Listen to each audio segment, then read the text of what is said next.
कुण्या राजाची ग तू राणी या मालिकेच्या 4 ऑक्टोबरच्या भागामध्ये आता सगळेजण गेम खेळत असताना कबीरला प्रश्न विचारला जातो। कबीरला सगळ्यात पहिले काही प्रश्न विचारल्यानंतर माया माया म्हटल्यावरती कबीर म्हणतो डेंजर। त्यावेळेला गुंजा म्हणते साहेबा अहो तुम्हाला सासू म्हणायला पाहिजे होतं।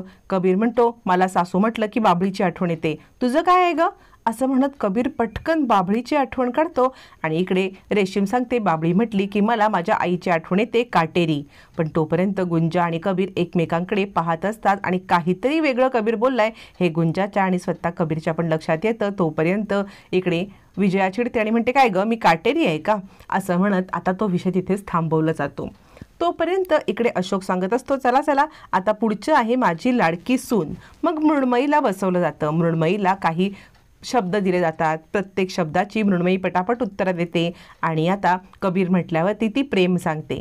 सगळेजण मृण्मयीकडे अगदी हसून बघतात, मृण्मयी जिंकलेली असते। त्यानंतर आता मात्र मधू हा राऊंड खेळणार असं चालू असताना मधू म्हणते नाही नाही गुंजा खेळणार हा राऊंड। गुंजा म्हणते म्या याच्यावरती रेशीम म्हणते गुंजा तूच आहेस ना एकटी घरामध्ये मग तूच खेळणार ना हा राऊंड असं म्हणत रेशीम तिला टोकते। मग गुंजा आता त्या टेबलवरती जाऊन बसते। गुंजाला एक एक करत प्रश्न विचारले जातात। गुंजाला काय काय विचारल्यावरती गुंजा त्याची उत्तर देते आणि बाबा म्हटल्यावरती आता रेशीम सांगते बाबा। त्याच्यावरती गुंजाकडे बाबा नसतात हे सगळ्यांना माहिती असतात। मग रेशीमला सगळेजण ओरडतात। त्यावरती गुंजा म्हणते बाबा म्हणजे देव डोंगरोबा असं म्हणत गुंजा तो वेळ मारून नेते। तोपर्यंत इकडे आता मृण्मयीला धाप लागते, तिला अस्थमाचा त्रास असतो आणि ती कबीरला तिला पाणी हवे असं म्हणत असतानाच इकडे आता कबीर कबीर असं ती बोलते आणि तेवढ्यात गुंजा म्हणते नवरोबा। कबीरला नवरोबा म्हटल्यामुळे सगळ्यांनाच धक्का बसतो। गुंजाचं हे वागणं कुणालाच कळत नाही। मृण्मयीला धास लागते, तिला ऑलरेडी अस्थमाचा त्रास असतो आणि त्यात गुंजाचे हे शब्द ऐकून तिला अजून धक्का बसतो। तिलाच नाही तर बाकी सगळ्यांना धक्का बसतो। सगळेच जण आता इकडे मृण्मयीकडे धावतात। मृण्मयीची अवस्था अशी का झाली म्हणून सगळेजण तिला पाणी दे कुणी पंप दे असं करत असताना मृण्मयी तो पंप घेते पण सगळ्यांना गुंजाचे बोललेली असते ते आठवत असतं। गुंजाचं बोलणं सगळ्यांना लक्षात येत असतं आणि मृण्मयी पंप घेते। त्यावेळेला रेशीम म्हणते अगं गुंजा बोलताना जरा विचार तरी कर, काय बोलतोय आपण, कुणाशी बोलतोय आपण, काहीही नाही उचलली जीभ लावली टाळ्याला, काय चाललंय तुझं हे सगळं असं म्हणत आता रेशीम आता इकडे गुंजावर चिडते। गुंजा म्हणते नाही नाही मृण्मयीताई म्हटल्या ना कबीर म्हणून मृण्मयीताईंचा नवरोबा असं मी त्यांच्यासाठी म्हटले होते, बाकी काहीच नाही। विजया म्हणते अगं काही असेल पण तू दुसरं काहीही बोलू शकत होतीस ना, हे काय नवरोबा वगैरे याच्यावरती आता मृण्मयी म्हणते नाही जाऊ दे अहो तिचं काहीही बोलली ती मला काही त्याचं वाटत नाहीये पण इतक्या मोठ्या कार्यक्रमाचे आपलं चांगलं चालू होतं त्याच्या ह्याच्यामध्ये माझ्या या आजारपणामुळे तुम्हाला उगाचच सगळ्यांना त्रास झाला असं म्हणत आता इकडे मृण्मयी सगळ्यांची माफी मागते। त्यानंतर आता मात्र मधू म्हणते पण अचानक कसं झालं तुला, तू आज काम कर, तू आज इथेच थांब बरं। कबीर म्हणतो हो मृण्मयी थांब तू इथे। मृण्मयी म्हणते नको माझ्याकडे कार आहे मी निघते।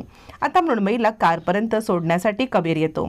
कबीर म्हणतो काय झालं तू ठीक आहेस ना, जाशील कशी याच्यावरती मृण्मयी म्हणते काही प्रॉब्लेम नाही, कार आहे मी जाईन पण मला ना आज जे झालं ना ते अचानक विचित्रच वाटलं, म्हणजे माझ्यामुळे हा सगळा गेम तर विस्कटला पण गुंजा गुंजा तुझं नाव घेतल्यावर ती नवरोबा का म्हटली असं म्हणत मृण्मयीला पडलेला प्रश्न ती कबीरला विचारते।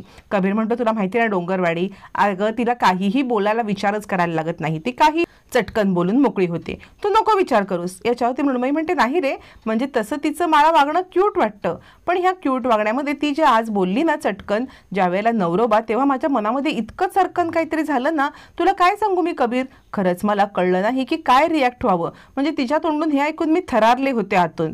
याच्यावरती कबीर म्हणतो अगं नको लक्ष देऊ ती तशीच आहे। आता मात्र मृण्मयी तो विषय सोडायला तयार नसते। कबीर तिला शांत करत असतो। मृण्मयी कबीरला मिठी मारते, त्याला बाय बोलते आणि तिकडून निघून जाते। कबीरला मृण्मयीने मारलेली मिठी गुंजा पाहते। गुंजाला हे सगळं अस्वस्थ करणारं असतं। आता मात्र दुसरा दिवस उजाडतो। दुसऱ्या दिवशी अशोक आता झाडांची मशागत करत असतो। गुंजा त्यांना मदत करण्यासाठी येते। मधू चहा पोहे घेऊन येते आणि कबीर पोहे खात म्हणतो आज पोहे काहीतरी वेगळेच झालेत, छान झालेत। याच्यावरती मधू म्हणते गुंजाच्या स्टाईलने केलेत, तिने काही ती बडीसोप वगैरे टाकले, दाताखाली आल्यावरती छान वाटते असं म्हणत होती। याच्यावरती कबीर म्हणतो मी नाही तेवढं नोटीस केलं। तितक्यात गुंजा येते आणि म्हणते बाबा एक काम करा, ह्या फुटलेल्या पंट्या आहेत ना या झाडांच्या रोपांच्या खाली टाका म्हणजे रोपांना सास घ्यायला बरं पडतं। याच्यावरती कबीर म्हणतो हा कुठचा आता उपाय, डोंगरवाडीचा की काय? गुंजा म्हणते तर जर सास घ्यायची असेल तर त्यांना सुद्धा बरं वाटलं पाहिजे की नाही, असं म्हणत गुंजा आता कशा पद्धतीने मशागत करावी हे सांगत असते. अशोक म्हणतो हो तर गुंजाला ना खूप काही समजतं या सगळ्यामधलं, असं म्हणत असतानाच इकडे आता सगळेच जण चर्चा करत असतात आणि गुंजा मात्र कशा पद्धतीने काय करावं हे सांगत असताना अशोक म्हणतो रेशीम कुठे आहे? मधू म्हणते तिचं बाबा काही कळत नाही हा, म्हणजे ती सतत मोबाईलमध्ये असते, कुणाशी तरी बोलत असते, तिच्यासोबत बोलायला पाहिजे. कबीर तू बोल बरं, कारण कसं आहे आम्ही काही बोललो तिला आवडणार नाही आणि वहिनी पण घरात नाही आहेत, त्यांना पण हे सगळं आवडत नाही, म्हणून तूच जरा बोललास तर बरं होईल. कबीर म्हणतो मी? याच्यावरती मधू म्हणते हो तू बोल तरी. तितक्यात रेशीम बाहेर येते आणि म्हणते काय झालं? याच्यावरती कबीर म्हणतो ताई मला तुझ्याशी महत्त्वाचं बोलायचं आहे. रेशीम म्हणते बोल की. पण कबीरला महत्त्वाचा कॉल येतो आणि तो निघून जातो आणि मग रेशीम म्हणते काका हा हल्ली जास्तच मोबाईलवरती असतो हो. मधू म्हणते बघा घ्या. तोपर्यंत कबीरला मृण्मयीचा फोन आलेला असतो. कबीरला मृण्मयी सांगते अरे तुझं आर्टिकल छापून आलंय, आणि तेच आर्टिकल नेमकं गुंजा पाहते, पण कबीर तिला इशारा करतो की मृण्मयीचा फोन आहे. मृण्मयी म्हणते खरंच या आर्टिकलमुळे आपल्या आयुष्यात किती चढ उतार आले नाहीत का? खरंच मला खूप अभिमान वाटतो तुझा कबीर, असं म्हणत ती कबीरसोबत बोलत असते. ती कबीरला दोनदा आय लव्ह यू म्हणते, पण गुंजा समोर असल्यामुळे कबीर काही तिला आय लव्ह यू म्हणायला मागत नसतो. मग मात्र आता इकडे गुंजा म्हणते साहेबा आमच्या गावचं आर्टिकल आलंय छापून, हे तुमचा फोटो आलाय पेपरात छापून. कबीर म्हणतो हो, आणि त्याला त्या घटनेच्या मागची म्हणजे त्या बातमीच्या मागची सत्यता आठवते, कशा पद्धतीने त्याचं आणि गुंजाचं लग्न झालं, कशा पद्धतीने गावकऱ्यांनी त्यांच्यावरती हल्लाबोल केला होता, त्यांना जबरदस्ती लग्न करायला लावलं, आणि कडू आजी आठवते, गावकऱ्यांनी काय केलं होतं ते आठवतं, कसं लग्न लावलं आठवतं. आणि कबीर विचार करतो ही बातमी मी कधीच विसरू शकणार नाही. डोंगरवाडीची बातमी आल्यावरती गुंजा खूप हसते आणि म्हणते साहेबा तुमचा फोटो छापून आलाय बघा तरी ह्याच्यामध्ये. आणि कबीर म्हणतो हो असं नेहमीच माझा फोटो छापून येतो. याच्यावरती आता गुंजा सांगते हो पण तुम्ही डोंगरवाडीचं सत्य आणलं बघा, डोंगर कपारीत हरवलेलं सत्य, म्हणजे निर्भीड पत्रकार बनत तुम्ही जे सत्य समोर आणलं ना, खरंच मला तुमचा अभिमान वाटतो. गुंजा विचार करते साहेबा एकच तर काळीज आहे माझं, त्याला किती वेळा तुम्ही चोरी कराल, असं म्हणत गुंजा पुन्हा पुन्हा कबीरच्या प्रेमातच पडत चाललेली असते. आता तोपर्यंत इकडे गुंजा घरात येते आणि सगळ्यांना आवाज देऊन बोलवते आई बाबा रेशीम ताई लवकर खाली या, लवकर खाली या, बघा तरी पेपरमध्ये काय बातमी छापून आले. रेशीम म्हणते पेपरमधलीच बातमी ती छापून यायचीच, तुझं काय चाललंय बरं, असं म्हणत ती आता गुंजावरती चिडते. गुंजावरती चिडल्यावरती आता मात्र अशोक म्हणतो काय झालं, कसली बातमी छापून आले.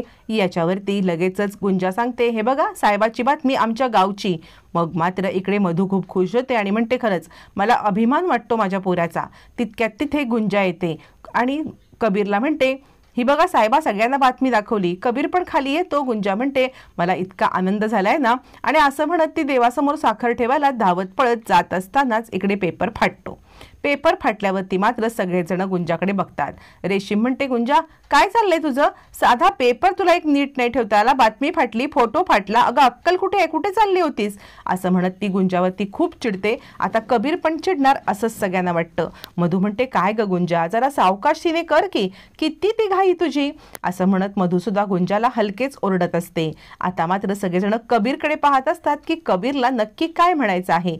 तर कबीर आता म्हणतो आई पेपर असतो दुसरा आणता येईल की आपल्याला, कशाला तिच्यावरती रागवतेस, अगं तिने सुद्धा मला डोंगरवाडीला ही बातमी मिळवून देण्यासाठी खूप मदत केली होती. सत्यजित तिनेच मला भेट घडवून आणली होती. डोंगरवाडीच्या अनेक लोकांनी ज्या लोकांनी मला मदत केली ना त्याचपैकी एक गुंजा आहे, असं म्हणत आता इकडे कबीरने गुंजाची बाजू सावरत गुंजा कशी बरोबर आहे हे सत्य समोर आणलेलं असतं आणि गुंजाला अजिबात ओरडलेला नसतो. त्यामुळे आता सगळेच जण एकदम विचित्र पद्धतीने पाहत असतात की इतका चिडणारा कबीर आज गुंजाला काहीच बोलत नाही. मधूला मात्र आनंद होतो. गुंजा कबीरकडे आनंदाने पाहत बसते. कबीर म्हणतो आई काळजी करू नको, येताना पेपर आणतो. त्याच्यावरती लगेचच इकडे मधू सांगते हो आण रे, कारण ना मला तुझे सगळे आर्टिकल जपून ठेवायचे असतात. मग आता लगेचच कबीर निघून जातो. गुंजा खूप खुश होते आणि त्यांनी साहेबांनी घेतलेली तिची बाजू तिला आवडलेली असते. नंतर आता कबीर संध्याकाळी घरी येतो. घरी येताना त्याला ट्रॉफी मिळालेली असते. गुंजा म्हणते साहेबा ही ट्रॉफी तुम्हाला मिळाली, बघू बघू तरी ट्रॉफी. याच्यावरती कबीर गुंजाला म्हणतो गुंजा थांब जरा, थांब जरा, कारण ना मला ही ट्रॉफी सगळ्यात पहिले मृण्मयीला दाखवायची आहे. आणि तो गुंजाला डावलून मृण्मयीला ट्रॉफी दाखवायला जातो. गुंजाला खूप वाईट वाटतं. खरं तर मृण्मयी त्याची हक्काची सगळ्यांच्या समोर दाखवण्याची बायको असते आणि गुंजा ही लपवण्याची. त्यामुळे गुंजाला स्वतःचाच राग येतो आणि बिचारी गुंजा स्वतःलाच दोष देत स्वतःशीच बघत बसलेली असते.